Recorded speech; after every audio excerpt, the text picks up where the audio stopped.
right before we jump into this unboxing, sniff test, and wind tunnel test of the Nikon D810 from Alan's camera, if you haven't signed up for the Fronos Photo email list, you can do so. Just look for this orange box over on FronosPhoto.com, put your name, email address in it, hit send it, and I will send you a free guide to capturing motion in low-light situations, as well as get you some other information over the first 2 weeks that I think you're going to really dig. So enjoy this video.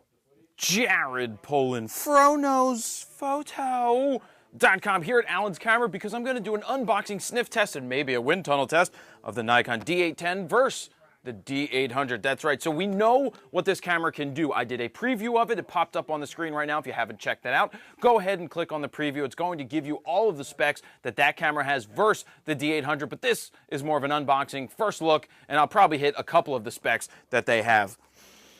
Yes! That's so good. Oh, I'm going to open it up. Let's see what we have in the box. What is in the box? You got a warranty. You got the card information, normal, body only.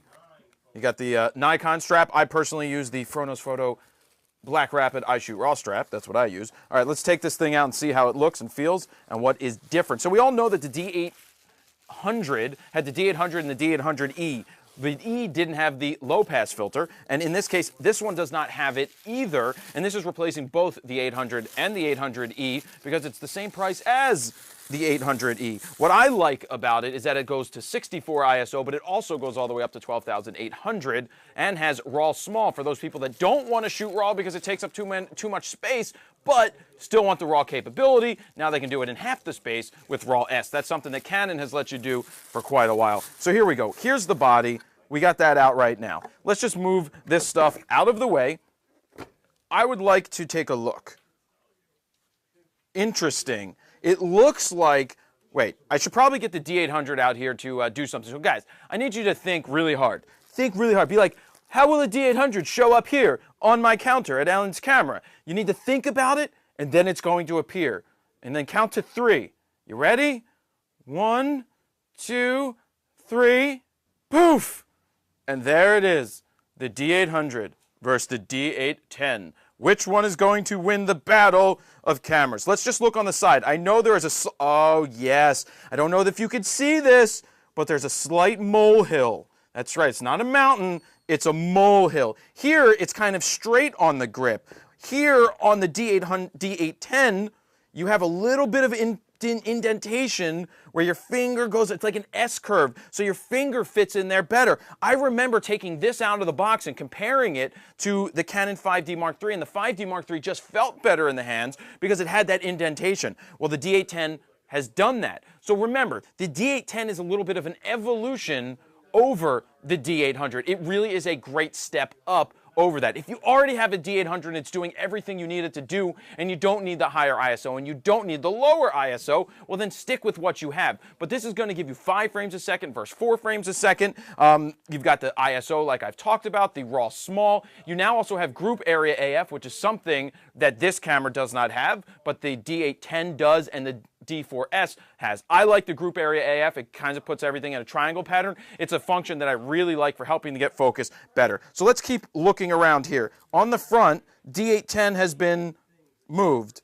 So whereas the D800 prints D800 up here, D810 prints D810 right there. So they kind of shrunk it, made it look a little different. If we flip it over to the side, you have individual door compartments. You know, it now has 3 doors down instead of just 1. I'm here without you, baby. Yeah, 3 doors down, or kryptonite. And this is just one big door that flips open. So independently, you could have different doors. Girth-wise, they're about the same girthness. You know, girthness is important more so than anything else, but it's just fine little refinements. I don't see much different. Oh, another thing I see different is these nipples right here, these buttons, are much smaller, where on the D800, they were larger and your fingers accidentally hit them, so you were like, well, I accidentally hit that button. So again, it's a refinement. Let's sniff it. Teen Spirit. That's right. It smells like Teen Spirit, and that's what I'm going to stick with and go with it. So here we go. We need to do a little bit of a wind tunnel test. Let's see how it competes against one another.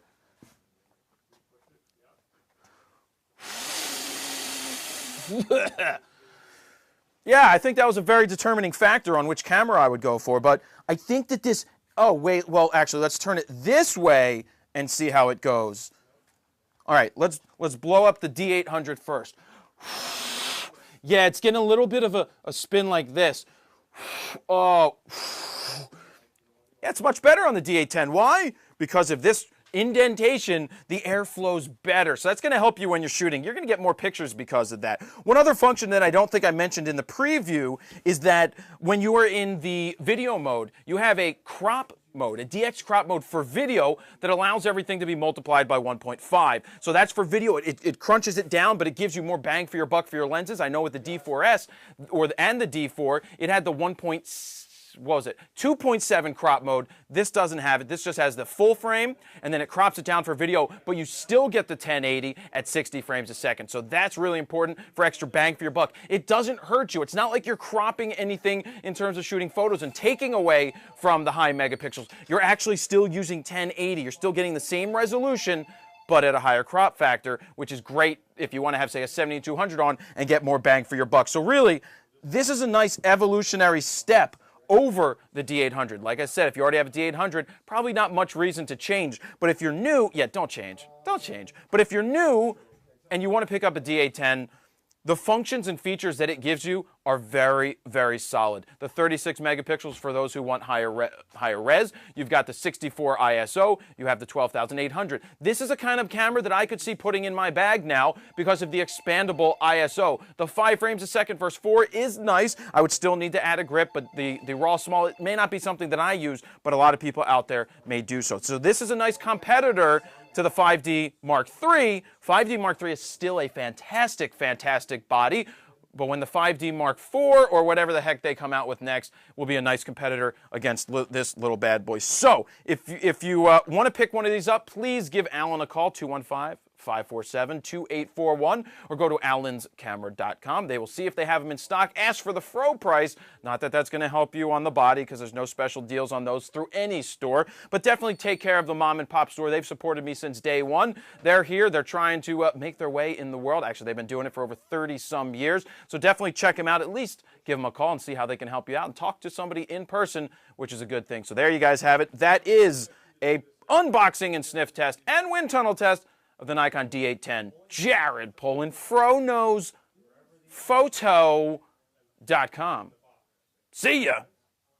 If you like these unboxings, well, you can see other unboxings. Just click on the screen. There's something up on one of these sides that's going to let you click something to go see another video. But also, please subscribe, because if you want to see the latest videos as they go live, the subscription button is it. Do that here on YouTube, and I'll be greatly appreciated. So thank you, and have a good day.